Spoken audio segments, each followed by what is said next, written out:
Kozhikode താമരശ്ശേരിയിലെ fresh cut കോഴി അറവ് മാലിന്യ സംസ്കരണ കേന്ദ്രം അടച്ചുപൂട്ടിയ സർക്കാർ നടപടി ജനങ്ങളുടെ കണ്ണിൽ പൊടിയിടാൻ മാത്രം. മലിനീകരണ നിയന്ത്രണ ബോർഡ് ഉത്തരവ് 24 മണിക്കൂറിനിടെ ഹൈക്കോടതി റദ്ദാക്കിയത് വീമ്പ് പറഞ്ഞവർക്ക് തിരിച്ചടിയായി. MLA PK ഫിറോസിനും UDF നേതൃത്വത്തിനുമെതിരെ പ്രതിഷേധവുമായി നാട്ടുകാർ രംഗത്ത് വന്നു. വ്യാഴാഴ്ച വൈകിട്ടാണ് താമരശ്ശേരിയിലെ ഫ്രഷ് കട്ട് കോഴി അറവ് മാലിന്യ സംസ്കരണ കേന്ദ്രം അടച്ചുപൂട്ടിയ മലിനീകരണ നിയന്ത്രണ ബോർഡ് ഉത്തരവ് വരുന്നത്. പിന്നാലെ സ്ഥല MLA PK ഫിറോസും UDF നേതാക്കളും സർക്കാരിനെ പുകഴ്ത്തി രംഗത്ത് വന്നു. ക്രെഡിറ്റ് അടിക്കാനായിരുന്നു ഇവരുടെ ശ്രമം. എന്നാൽ ഉത്തരവ് 24 മണിക്കൂറിനിടെ റദ്ദാക്കാൻ കമ്പനിക്കായി. ഹൈക്കോടതിയാണ് ഉത്തരവ് റദ്ദാക്കിയത്. യാതൊരു തയ്യാറെടുപ്പുമില്ലാതെ ജനങ്ങളുടെ കണ്ണിൽ പൊടിയിടാനാണ് UDF സർക്കാർ ശ്രമിച്ചതെന്ന് ഹൈക്കോടതി ഉത്തരവിലൂടെ വ്യക്തമായെന്ന് RJD ദേശീയ സമിതി അംഗം സലീം മടവൂർ പറഞ്ഞു. ഈ ഉത്തരവ് പൂർണ്ണമായിട്ടും ഈ കമ്പനിക്ക് രക്ഷപ്പെടാൻ വേണ്ടിയിട്ട് വളരെ തട്ടിക്കൂട്ടി ഉണ്ടാക്കിയ ഒരു തരികിട ഉത്തരവാണ്. ഗൗരവമായ നടപടി ഹൈക്കോടതിയാണ് ചെയ്തത്. ഇനി ആരും ഇതിൻ്റെ ക്രെഡിറ്റ് ഏറ്റെടുക്കേണ്ട, ഹൈക്കോടതിക്കുള്ളതാണ് ക്രെഡിറ്റ്.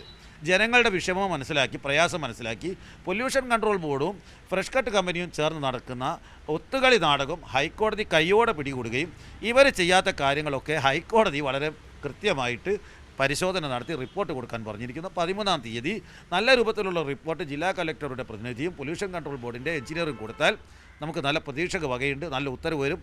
അന്നേരം ആരും എട്ടുകാലി കമ്പനിമാർ വരണ്ട. ഇത് ഹൈക്കോടതിക്ക് മാത്രമുള്ള ക്രെഡിറ്റ് ആണ്.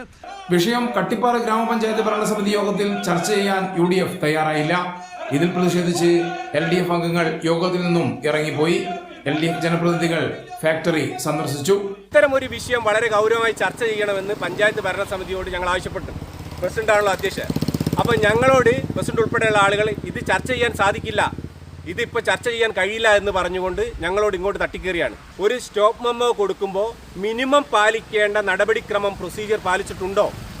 അതില്ലാത്തത് കൊണ്ടാണല്ലോ ബഹുമാനപ്പെട്ട ഹൈക്കോടതി സ്റ്റേ ആക്കിയിട്ടുള്ളത്.